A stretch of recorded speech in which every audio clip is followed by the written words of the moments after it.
নমস্কাৰ জৈৱিক পদ্ধতিৰে বগৰী খেতি কৰি আহাৰ বতৰা কঢ়িয়াইছে দলগাঁৱৰ কৃষক জৰিপালীয়ে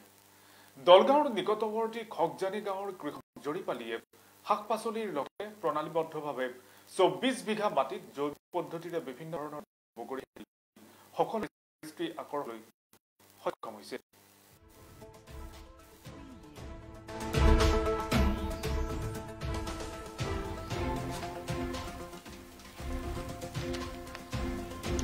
জৈৱিক পদ্ধতিৰে বগৰী খেতি কৰি আহাৰ বতৰা কঢ়িয়াইছে দলগাঁৱৰ কৃষক জৰিপালী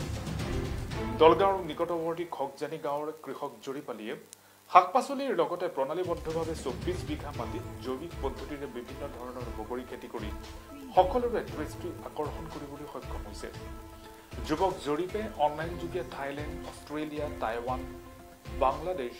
কুৱেইট আদিৰ পৰা ফলৰ বীজ ক্ৰয় কৰি উন্নত জাতৰ আপেল বগৰী মাল্টা ড্ৰেগন কাষ্টাৰ্ড আপেলকে ধৰি নহৰ পৰা 10 বিধ ফলৰ খেতি কৰিছে জৰিপে জিলা কৃষি বিভাগ কৃষি বিজ্ঞান কেন্দ্ৰৰ বিষয়াৰ পৰা অনুপ্ৰেৰণা লৈ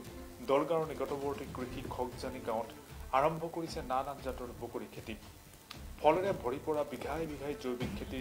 পৰিদৰ্শন কৰি অভিভূত হৈ পৰে দৰং জিলাৰ আৰক্ষী অধীক্ষক অমৃত ভূঞা চাও এইসমূহ বগৰী খেতি সম্পূৰ্ণ জৈৱিক পদ্ধতিৰে বগৰী খেতি কৰি স্বাৱলম্বিতাৰ নিদৰ্শন দাঙি ধৰিছে দলগাঁও নিকটৱৰ্তী খগজানি গাঁৱৰ কৃষক জৰিপালী শাক-পাচলিৰ লগতে প্ৰণালীগতভাৱে 24 বিঘা মাটিত জৈৱিক পদ্ধতিৰে বিভিন্ন ধৰণৰ বগৰী খেতি কৰি সকলোৰে দৃষ্টি আকৰ্ষণ কৰিবলৈ সক্ষম হৈছে জৰিপে অনলাইন তেখেতে ক'লে ফল-মূলৰ আপোনাৰ বিশেষকৈ বগৰী খেতিটো কৰিছে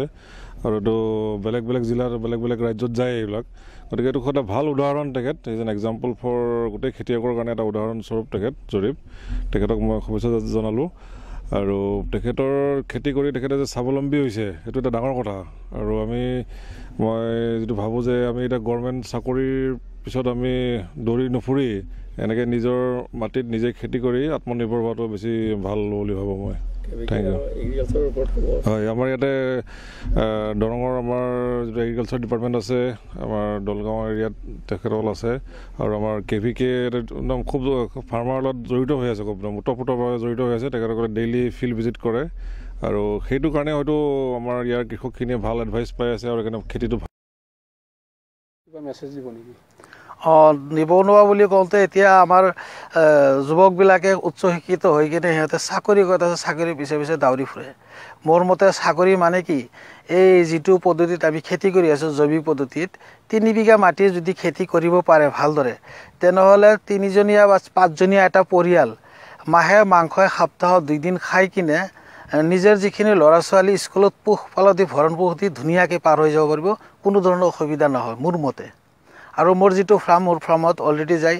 10জনমান মানুহ কাম কৰি আছে 7জনমান ল'ৰা মতা মানুহ আৰু 3জনমান মাইকী মানুহ একদম কণ্টিনিউ থাকি যায় সিহঁতক মাহিলী চিষ্টেম ইয়াৰ বাহিৰে হাজিৰা যিটো সপ্তাহে ল'বই লাগে সেই হিচাপত চলি আছে আমাৰ মোৰ ফাৰ্মখন গতিকে আপুনি কি আহ্বান জনাব